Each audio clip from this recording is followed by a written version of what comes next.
My sincere greetings to everyone and warm welcome to EduSet presentation.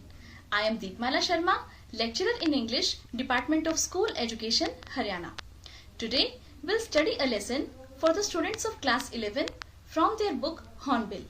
The title of the chapter is We Are Not Afraid to Die If We Can All Be Together. The chapter is collectively composed by Gordon Cook and Ellen East. And in present session, we'll discuss the chapter in detail, including all the important points and highlighting all the answers of questions important from exam point of view. So, let's get started. Class 11, Book Hornbill, Chapter 2, We Are Not Afraid to Die If We Can All Be Together by Gordon Cook and Ellen East. The story is about grit, courage, passion, perseverance, family love, faith and unity, and above all, indomitable spirit. तो basically story एक जुनून के बारे में है, जज्बे के बारे में है कि किस तरह से हम हमारे माइंड में कोई गोल सेट करते हैं, कोई लक्ष्य निर्धारित करते हैं और फिर अपनी पूरी जी जान से, हिम्मत से, साहस से जुट जाते हैं उस उद्देश्य की प्राप्ति के लिए। साथ के साथ ये स्टोरी एक फैमिली पर भी बेस्ड है कि किस तरह से फैमिली के जो मेंबर्स हैं वो अपनी फीलिंग्स, जैसे मान लीजिए एक दूसरे के लिए उनका love, faith, togetherness, bonding, unity and above all indomitable spirit, इन सब फीलिंग्स के साथ किस तरह से उनके सामने जब कुछ डिफिकल्टीज आती हैं तो उनका सामना करते हैं और फिर finally they become successful to achieve their goal. अब मैं आपका इंट्रोडक्शन करा देती हूँ हमारी स्टोरी के कैरेक्टर्स के साथ। So first of all we have narrator. Narrator कौन होता है?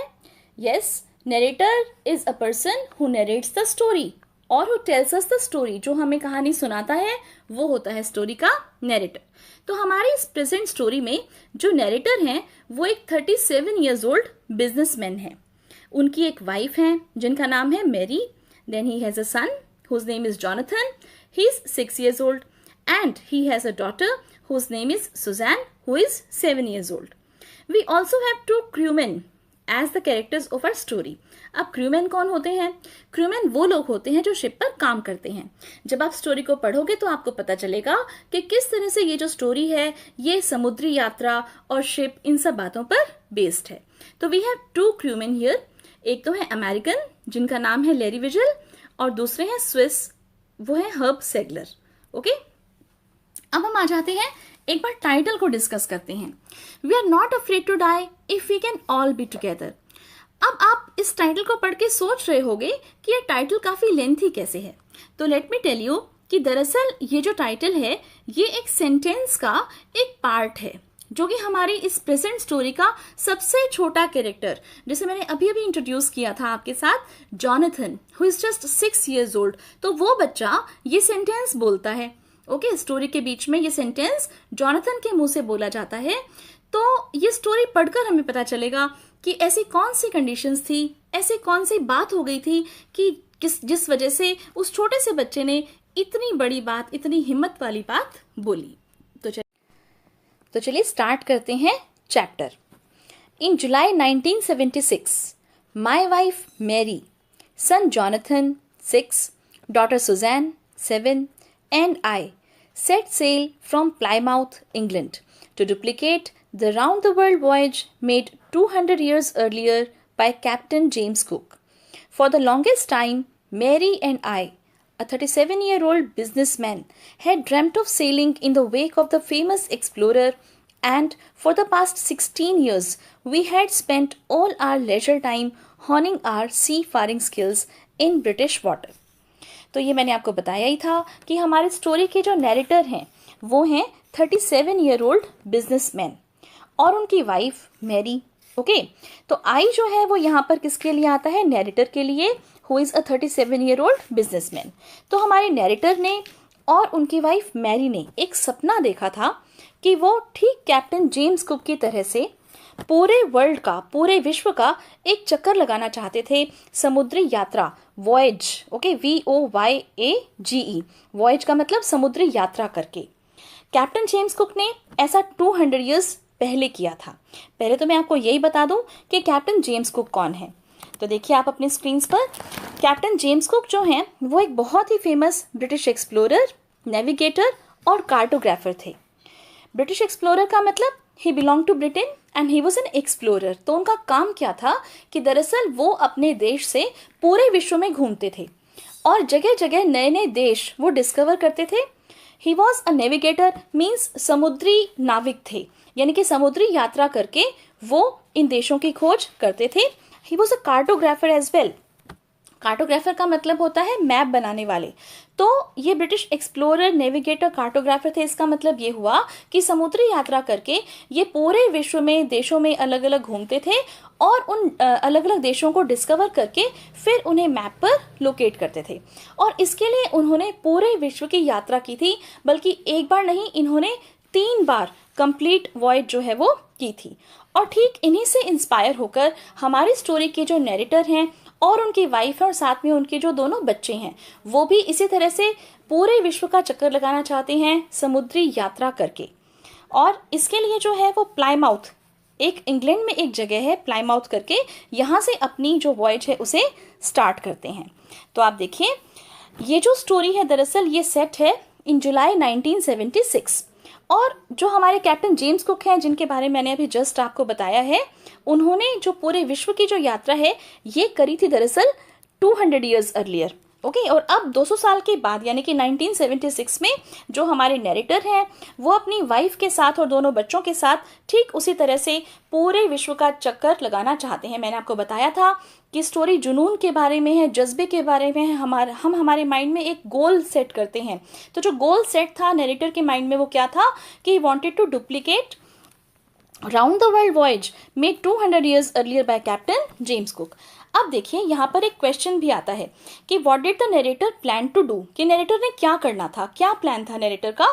तो आप इसमें यही बताएंगे कि the narrator wanted to duplicate round the world voyage made 200 years earlier by captain James Cook. तो अब आपको समझ में आ गया है कि नैरेटर जो है वो क्या करना चाहते हैं और कैप्टन जेम्स कुक जो हैं वो कौन है। ओके, और अब आप देखिए कि इसके लिए उन्होंने क्या प्रिपरेशंस की। दरअसल ये भी कई बार एग्जाम में पूछ लिया जाता है कि what preparations did he make for it.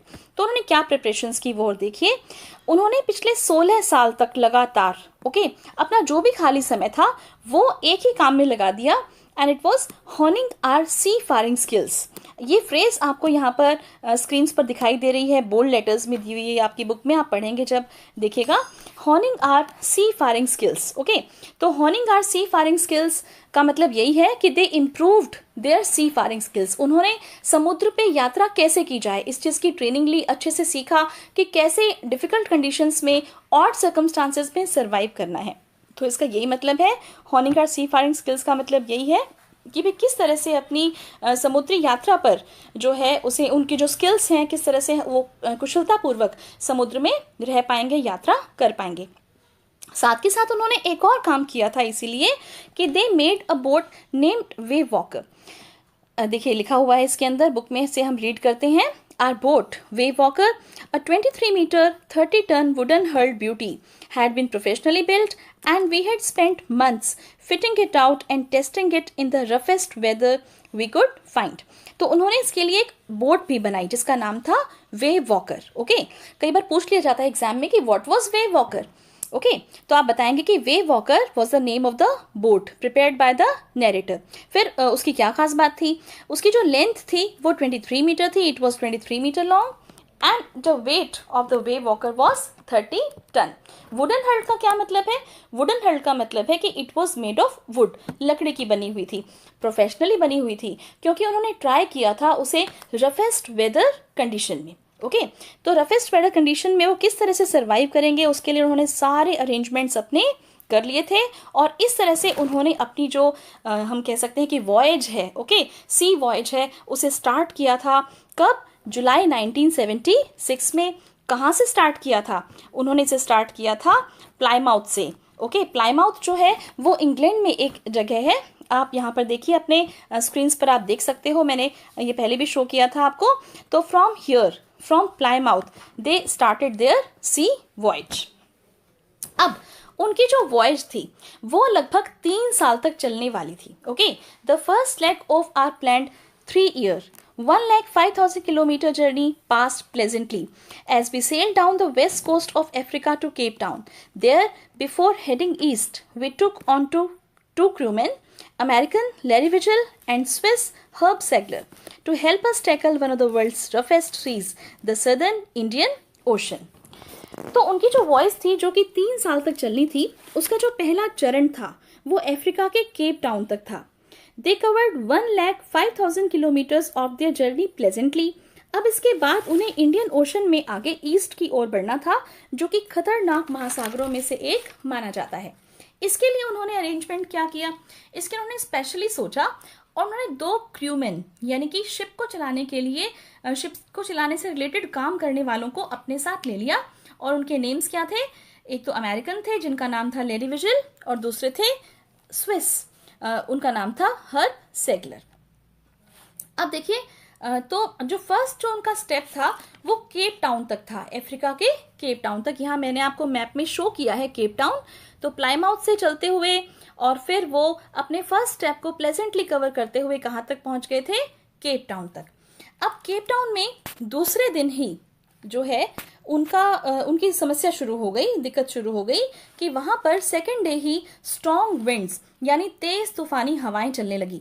लेकिन नैरेटर कहते हैं कि ये स्ट्रॉन्ग विंड्स जो है वो उनके लिए कोई प्रॉब्लम वाली बात नहीं थी. लेकिन प्रॉब्लम वाली बात क्या थी कि स्ट्रॉन्ग विंड्स के कारण से जो वेव्स थी, लहरें थी, उनका जो साइज था वो काफी बड़ा हो गया था, जो कि लगभग 15 मीटर्स तक 15 मीटर्स तक चला गया था. तो 15 मीटर्स तक जाना क्यों अलार्मिंग था, क्यों डेंजरस था उनके लिए? क्योंकि उनकी जो बोट थी उसका जो मेन मास्ट था, वो जो लहरों का साइज था वो बिल्कुल उसके मेन मास्ट तक पहुंच गया था. अब मेन मास्ट क्या होता है? देखिए यहाँ मैंने आपको स्क्रीन पर शो किया है main mast. This is the main mast. Main mast दरअसल बोट में एक पोल होता है जो कि सबसे लंबा पोल होता है. ओके, बहुत सारे पोल्स लगे हुए होते हैं बोट में, लेकिन जो लॉन्गेस्ट है, ओके, वो होता है आपका मेन मास्ट. अब मेन मास्ट के जितना क्योंकि वेव्स का साइज पहुंच गया तो इसलिए बहुत ही खतरे की बात हो गई. ऑन December 25 वो केप टाउन से ईस्ट की ओर 3500 किलोमीटर्स आगे आ चुके थे. मौसम काफी खराब था, लेकिन फिर भी उन्होंने क्रिसमस अच्छे से सेलिब्रेट किया. न्यू ईयर पर भी मौसम में कोई खास सुधार नहीं आया. हालांकि वो एक्सपेक्ट कर रहे थे कि क्या पता न्यू ईयर के आने पर मौसम कुछ ठीक हो जाए, लेकिन ऐसा कुछ भी नहीं हुआ, बल्कि मौसम और भी ज्यादा खराब होता चला गया. 2 जनवरी को वेव्स और ज्यादा बड़ी हो गई. चारों ओर से बड़ी बड़ी लहरें आ रही थी. एक लहर आप मानो इतनी बड़ी थी कि जैसे एक समुद्र हो अपने आप में. उन्होंने लाइफ जैकेट्स वगैरह पहन ली. अब देखिए, एक सेंटेंस आता है आपकी बुक में, the first indication of impending disaster came at about 6 PM. Exam में पूछ लेते हैं कि वो इम्पेंडिंग डिजास्टर मीन्स आने वाला जो खतरा था, विनाश जो था, वो क्या ऐसी बुरी घटना थी जो अभी आने वाली थी. दरअसल उन्हें लगा कि कोई बड़ा सा काला बादल है. हवा बिल्कुल रुक गई थी. The wind dropped and the sky immediately grew dark. Then came a growing roar and an enormous cloud towered aft of the ship. With horror, I, means narrator, realized that it was not a cloud but a wave like no other he had ever seen. It appeared perfectly vertical and almost twice the height of the other waves with a frightful breaking crest. तो तभी narrator को लगा कि वो कोई बादल है, जैसे काला बादल है. ओके, इम्पेंडिंग डिजास्टर का साइन क्या था इसके बारे में हम डिस्कस कर रहे हैं. तो नरेटर को लगा कि कोई विनाश की कोई बात होने वाली तो है, जैसे तूफान के आने से पहले वाली शांति हो जाती है, एकदम ऐसी शांति हो गई. उन्हें लगा कोई बादल है, लेकिन तभी उसे रियलाइज हुआ कि वो कोई बादल नहीं था, बल्कि एक बहुत बड़ी लहर थी. ऐसी बड़ी लहर कि जैसे उसने पहले कभी भी नहीं देखी थी. वो बिल्कुल सीधी वर्टिकल खड़ी थी और उसकी हाइट बाकी वेव से जस्ट डबल थी. एकदम से बहुत तेज थंडर यानी बहुत तेज आवाज हुई, गर्जन के साथ आवाज हुई. तभी एक धमाका हुआ, एक्सप्लोजन धमाका हुआ और बोट का डेक यानी फ्लोर बहुत तेजी से वाइब्रेट करने लगा. Strong moving stream of green and white water deck को तोड़कर तेजी से शिप के अंदर आ गई. सारी बोट तहस नहस हो गई. नैरेटर जो कि शिप का कैप्टन भी था, उसका हेड व्हील से जा टकराया और वो लहरों के बीच में मानो सिंक हो गया, डूब ही गया. उसे लगा कि उसकी डेथ होने वाली है. लेकिन तभी अचानक वो बेहोश, ऑलमोस्ट बेहोश हो चुका था, लेकिन तभी अचानक उसका सिर पानी से बाहर आ गया. He was injured badly, still somehow he manage to reach Wave Walker's main pole that controls the angle and shape of the sail. किसी तरह से उसे शिप का व्हील मिल गया.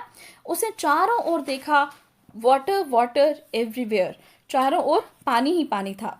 तभी उसे मैरी दिखाई दी और उसने मैरी को व्हील संभलवा दिया और वो उसने फिर तभी वो देखने लगा तो उसे लैरी और हर्ब भी दिखाई दिए, कोशिश की तो. और लैरी और हर्ब जो थे वो हम कह सकते हैं कि एकदम उसने देखा कि पागलों की तरह से एकदम जी जान से लगे हुए थे बोट में से पानी को बाहर निकालने के लिए. चारों ओर टूटी हुई बोट का डेब्रिस मीन्स मलबा ओके फैला हुआ था. आप ये देखिए उनकी जो क्रॉकरी थी, क्लोथ्स थे, जो भी उनका सामान था, कुछ खाने पीने की चीजें भी होंगी, चार्ट्स थे, टिन्स थे, टॉयज थे, सब पानी में तैर रहे थे. कुछ रेंगकर कुछ तैरकर नैरेटर बहुत ही मुश्किल से बच्चों के केबिन तक पहुंचा. And he asked them, are you all right? वो दोनों बच्चे ऊपर की बर्थ पर चढ़े हुए थे. They said yes.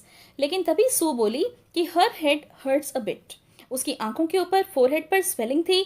लेकिन तभी उस समय नैरेटर के पास बम्प्ड हेड्स को देखने के लिए कोई टाइम नहीं था, क्योंकि उसे तो अपनी वेव वॉकर को बचाना था, पूरी फैमिली को बचाना था, अपनी बोट को बचाना था. इसलिए तभी नैरेटर को एक हैमर यानी हथौड़ा, कुछ स्क्रूज यानी कि पेच और एक कैनवस मिल गया और उसने बोट की रिपेयर करके ऐसा अरेंजमेंट कर दिया कि पानी अब अंदर नहीं आ पा रहा था. He spread the canvas across the open holes. अब जो पानी है वो साइड से बह रहा था और नीचे से अंदर नहीं आ पा रहा था. कुछ रिलीफ मिला, लेकिन तभी प्रॉब्लम्स बढ़ गई जब हैंडपंप्स ब्लॉक हो गए. अब जो हैंडपंप्स थे वो एकदम ब्लॉक हो चुके थे. किस चीज से? डेब्रिस यानी मलबे के कारण. उनमें मलबा भर गया था. और एक इलेक्ट्रिक पंप था वो भी खराब हो गया. The water level rose dangerously. बहुत ही खतरनाक तरीके से वाटर लेवल ऊपर आ रहा था. तभी नैरेटर को ध्यान आया कि चार्ट रूम में एक और इलेक्ट्रिक पंप रखा है. वो उसे लेकर आया. उसने उसे एक आउट पाइप के साथ कनेक्ट कर दिया. एंड ही थैंक गॉड कि इट वर्कड, कि वो काम कर रहा था. The night was bitterly cold. उन्होंने हेल्प के लिए रेडियो सिग्नल्स भेजे जिन्हें मे डे कॉल्स बोलते हैं, लेकिन कोई रिप्लाई नहीं आया. सू के हेड पर बहुत ही बुरी तरह से स्वेलिंग आई हुई थी.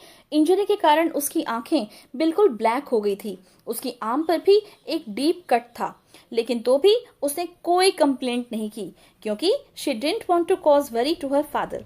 ये एग्जाम पॉइंट ऑफ व्यू से इंपॉर्टेंट है, क्योंकि एक्सरसाइज में एक क्वेश्चन है जिसमें ये पूछा गया है कि चिल्ड्रन का जो पर्सपेक्टिव है स्टोरी में वो अडल्ट्स के पर्सपेक्टिव से कैसे डिफरेंट है. तो उसमें हम यही बताएंगे कि सू हालांकि बहुत ही बुरी तरह से इंजर्ड थी, लेकिन तो भी शी डिडंट कंप्लेंट और वो ज्यादा समस्या को बढ़ाना नहीं चाहती थी. छोटी सी बच्ची, 7 years old, and still she had that much courage. Date January 3. Time morning. The situation was under control. अब नैरेटर और बाकी क्रू मेंबर्स रोटेशन में 2-2 घंटे का रेस्ट ले पा रहे थे. जब से वेव वॉकर ने हिट किया था तब से उन्हें 15 घंटे बीत चुके थे. उन्हें ऑस्ट्रेलिया पहुंचना था, लेकिन बोट की जो कंडीशन थी इट वॉज बैडली डैमेज्ड. ऐसा लग नहीं रहा था कि उस बोट से वो ऑस्ट्रेलिया तक पहुंच पाएंगे. नैरेटर ने चार्ट्स चेक किए. ही कैलकुलेटेड कि ईस्ट में कुछ 100 किलोमीटर्स पर 2 आइलैंड्स हैं. Okay, one of them was Isle Amsterdam, जो कि एक फ्रेंच साइंटिफिक बेस था. वैसे जब आप वर्ल्ड के मैप पर देखोगे तो आपको 2 आइलैंड्स साथ साथ दिखाई देंगे. एक तो आइल एम्स्टर्डम और दूसरा मैं आपको बताती हूँ, that is Isle Saint Paul. Okay, लेकिन जो हमारी बुक में मेंशन्ड है वो है आइल एम्स्टर्डम, जो कि एक फ्रेंच साइंटिफिक बेस था. अब बस उनके पास उम्मीद की यही किरण थी कि क्योंकि इतनी बैडली डैमेज्ड बोट थी कि उससे वो ऑस्ट्रेलिया तक तो नहीं पहुंच पाएंगे, लेकिन उससे पहले अगर वो किसी तरीके से एम्स्टर्डम पहुंच जाएं तो भी बहुत बड़ी बात होगी. तो they had to reach this pinpricks in the vast ocean. अब ये जो फ्रेज है pinpricks in the vast ocean आप अपने स्क्रीन पर देख पा रहे हैं, बोल्ड लेटर्स में दी हुई है. आप इसको समझिए कि चूंकि इंडियन ओशन एक बहुत ही वास्ट ओशन है और ये जो आइलैंड्स हैं ये बहुत ही छोटे, तो इसलिए इन्हें पिनप्रिक्स जितना बोला है. पिनप्रिक्स यानी सुई की नोक के जितना. You can see in the picture. ये एक और मैंने आपको देखिए प्रोवाइड की है पिक्चर. यहाँ पर ये जो स्टार है ये है आपका आइल एम्स्टर्डम. ओके, आइल एम्स्टर्डम. और वो केप टाउन से आगे बढ़ रहे हैं। ओके, केप टाउन आपको यहाँ पर इजीली दिखाई दे रहा है। This is Cape Town. Africa का सदर्न मोस्ट पॉइंट है केप टाउन दरअसल। और यहाँ से वो आगे उन्होंने ऑस्ट्रेलिया पहुंचना था। They had to reach Australia. ये ऑस्ट्रेलिया है, देखिए। अब यहाँ तक उस बैडली डैमेज्ड बोट की वजह से वो नहीं पहुंच सकते थे ऑस्ट्रेलिया।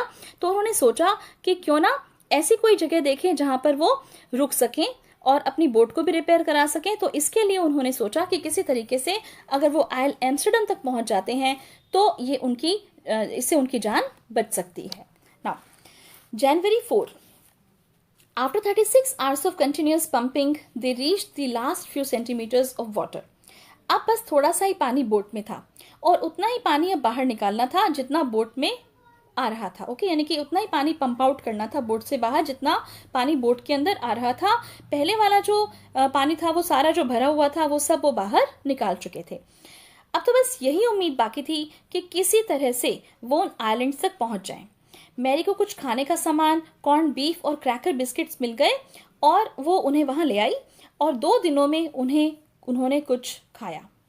लेकिन their respite was short lived. शाम को 4 बजे फिर से काले घने बादल छा गए। बहुत तेज तूफानी हवाएं चलने लगी, बड़ी बड़ी लहरें आने लगी। रात भर मौसम खराब और फिर और खराब होता चला गया और 5 जनवरी की सुबह फिर सिचुएशन बेहद खराब हो गई। जब नैरेटर बच्चों के पास गए उन्हें समझाने के लिए, उन्हें कंसोल करने के लिए, उन्हें तसल्ली देने के लिए, तब जॉन ने उनसे पूछा, daddy are we going to die? हालांकि नैरेटर उसे समझाने की कोशिश करना चाहते थे लेकिन जॉन ने उन्हें कुछ बोलने ही नहीं दिया और वो बोलता ही चला गया, we aren't afraid of dying if we can all be together, you and mummy, Sue and I. तो आप देखिए ये हमारे चैप्टर का टाइटल है। ये 6 साल का जॉन बोल रहा है अपने फादर से कि daddy we aren't afraid of dying if we can all be together, you and mummy, Sue and I. अब नैरेटर के पास वर्ड्स ही नहीं थे ये सुनने के बाद कि वो अब क्या बोले, क्या रिस्पॉन्स करे इस बच्चे की बात का। लेकिन जब वो चिल्ड्रन के कैबिन से बाहर निकलने लगा तो उसने मन में पक्का निश्चय कर लिया कि अब वो अपनी ओर से पूरी कोशिश करेगा इन टफ कंडीशंस को फेस करने के लिए, इन हालात से लड़ने के लिए। शाम को जब नैरेटर और मैरी साथ साथ बैठे थे तो वो यही सोच रहे थे कि कहीं उनका जो एंड है वो नज़दीक तो नहीं है। लेकिन रात को वेव वॉकर ने तूफान का सामना अच्छे से कर लिया। Date January 6, time morning. Narrator ने चार्ट रूम में स्टडी किया एंड ही फाउंड कि वो 1,50,000 किलोमीटर बड़े ओशन में सिर्फ 65 किलोमीटर वाइड आइलैंड को ढूंढ रहे हैं। Quite ironical, isn't it? आप देख सकते हैं इसके लिए उन आइलैंड्स को क्या बोला था, पिनप्रिक्स इन दी वास्ट ओशन, की जो हमारा जो इंडियन ओशन है वो 1,50,000 किलोमीटर वास्ट है और उन्हें केवल 65 किलोमीटर वाइड आइलैंड उसमें ढूंढना है। Quite an impossible task it seem to the narrator. अब देखिए जब नैरेटर ये सोचकर बहुत दुखी हो रहे थे तभी सू उनके पास आई और उन्हें एक कार्ड दिया जिसमें उसने अपने पेरेंट्स, अपने मॉम और डैड की एक कैरिकेचर पिक्चर बना रखी थी और उसमें लिखा था, I love you both and this card is to say thank you and let's hope for the best. आप देख सकते हैं कि स्टोरी में बच्चे जो कि सिर्फ 6 या 7 साल के हैं उनका कितना पॉजिटिव और ऑप्टिमिस्टिक एटीट्यूड है और साथ के साथ अपने पेरेंट्स पर कितना विश्वास है, कितना फेथ है। नैरेटर को इससे हिम्मत मिली। He checked and rechecked his calculations. बहुत ही मुश्किल से he calculated कि अगर 185 डिग्रीज की ओर मूव किया जाए तो वो अगले 3 घंटों में अपने डेस्टिनेशन पर पहुंच सकते हैं। उस समय तक दोपहर के 2 बजे थे एंड ही आस्क्ड लैरी कि 185 डिग्रीज पर बोट को चलाए और अगर वो लकी हैं, हालांकि नैरेटर को ऐसा लग नहीं रहा था कि वो लकी हैं क्योंकि वो ऑलरेडी इतनी टफ कंडीशंस में फंसे हुए थे, कुछ भी तो अच्छा नहीं हो रहा था उनके साथ, तो उसे लगा नहीं, विश्वास नहीं था कि वो लकी हैं। But still somehow he manage to say ask Larry कि चलो 185 डिग्रीज पर बोट को चलाओ और इस डायरेक्शन में चलाओ और अगर वो लकी हैं तो 5 बजे तक आइल एम्स्टर्डम तक वो पहुंच जाएंगे। फिर बहुत ही भारी मन के साथ नैरेटर अपनी बर्थ पर चले गए, वहां बैठ गए जाकर और फिर उन्हें वहां नींद आ गई। जब नैरेटर जगे तो उस समय 6 बज चुके थे, अंधेरा होने को था। उन्हें लग रहा था कि उन्होंने आइलैंड को मिस कर दिया क्योंकि उनकी कैलकुलेशंस के हिसाब से कितने बजे तक आइलैंड मिल जाना था? जी हाँ, 3 घंटे में 5 बजे तक मिल जाना था, लेकिन अब तो 6 बज चुके थे। दैट मीन्स आइलैंड तो निकल गया। तभी जॉन उनके पास आया और बोला, कैन आई हैव अ हग? सू भी उसके पीछे पीछे थी। नरेटर ने पूछा, इस समय तुम मुझे क्यों गले लगाना चाहते हो? तो जॉन ने कहा, because you are the best daddy in the whole world and the best captain. क्योंकि आप वर्ल्ड के सबसे बेस्ट डैडी हो, सबसे बेस्ट कैप्टन हो। नरेटर ने कहा, लेकिन जॉन आज नहीं। आप समझ गए होंगे कि नरेटर ने ऐसा क्यों कहा, क्योंकि आइलैंड मिस हो गया था अकॉर्डिंग टू नरेटर। फिर सू ने बहुत ही स्ट्रांगली कहा कि आप ऐसा क्यों बोल रहे हो? You must be, you found the island, कि आपने आइलैंड ढूंढ लिया है। व्हाट? नरेटर खुशी से चिल्लाया। बच्चे बोले, देखिए ये रहा हमारे सामने। नरेटर डेक की ओर भाग के गया, उसने आइलैंड देखा एंड ही सेड कि the most beautiful island in the world उनके सामने था। आइलैंड पर 28 इनहेबिटेंट्स थे। They cheered them up, welcome them. In the end narrator thanks one and all. वो लैरी को, हर्बी को उनके चीयरफुल और ऑप्टिमिस्टिक रहने के लिए, मीन्स कितनी टफ कंडीशंस थी तो भी वो पूरा टाइम चीयरफुल और ऑप्टिमिस्टिक होकर काम करते रहे, हिम्मत से काम करते रहे। मैरी को अपनी डिफ़िकल्ट कंडीशंस में उसने व्हील संभालने के लिए बोल दिया था, इस चीज़ के लिए ग्रैटिट्यूड एक्सप्रेस करता है। और सबसे ज़्यादा वो उन दोनों बच्चों के लिए 7 years old सू, जिसने अपनी हेड इंजरी के बारे में उन्हें वरिड नहीं किया। वो ऐसी इंजरी थी जो इतनी ज़्यादा खतरनाक थी कि बाद में ठीक होने के लिए उसे 6 बार माइनर ऑपरेशन से गुजरना पड़ा। ओके, तो इतना सीरियसली इंजर्ड होने के बावजूद भी वो सुजैन कुछ भी नहीं बोली। इसके लिए वो थैंक्स करता है अपनी बेटी को, और साथ में वो थैंक्स करता है अपने 6 years old सन को, who was not afraid to die. Now अब देखिए, ये थी हमारी स्टोरी, और अब हम आ जाते हैं स्टोरी के थीम पर। तो स्टोरी पर जो क्वेश्चंस हैं दरअसल वो थीम बेस्ड भी आ सकते हैं और फैक्चुअल क्वेश्चंस भी आ सकते हैं, और कैरेक्टर्स के हिसाब से भी आपसे क्वेश्चंस पूछे जा सकते हैं। थीम बेस्ड क्वेश्चन आप देख लीजिए, यदि पेपर में आ जाए तो आप किस तरह से लिखेंगे। आप चाहें तो इसे साथ साथ नोट डाउन भी कर सकते हैं।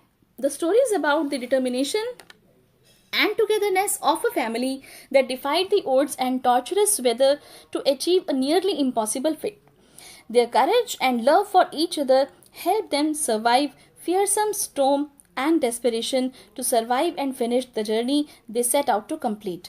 तो ये आपको पता ही है कि ये जो स्टोरी है हमारी वो टुगेदरनेस पर है, बॉन्डिंग पर है, यूनिटी पर है, फेथ पर है, और साथ ही strong determination, strong will power पर बेस्ड है। तो ये स्टोरी का थीम है कि किस तरह से उन्होंने अपनी स्ट्रॉन्ग विल पावर से और डिटर्मिनेशन के साथ इन सब जो डिफिकल्टीज थी उन्हें फेस किया। अब जो नेक्स्ट क्वेश्चन है वो है character sketch of the narrator. ये भी आप नोट डाउन कर सकते हैं। यहाँ मैंने आपको कुछ पॉइंट्स दिए हैं, और वैसे जो मैंने एक्सप्लेनेशन आपको प्रोवाइड की है चैप्टर की, उसमें से भी आप कुछ और पॉइंट्स लेकर अपने आंसर को इलैबोरेट कर सकते हैं। आप इसे भी नोट डाउन कर सकते हैं। मैं इसे आपके लिए रीड कर देती हूँ। नैरेटर्स सन Jonathan called his father the best daddy and the best captain in the whole world. The narrator indeed deserved this praise. He proved as a great captain and father during the challenging and trying times after the irreparable damage done to Waywalker by keeping his composure and wits. It won't be wrong to say that the all lives on the boat could be saved just because of his seafaring skills. He was really a great captain whose timely decisions helped them survive through the stormy ordeal. So, it was all about we are not afraid to die if we can all be together.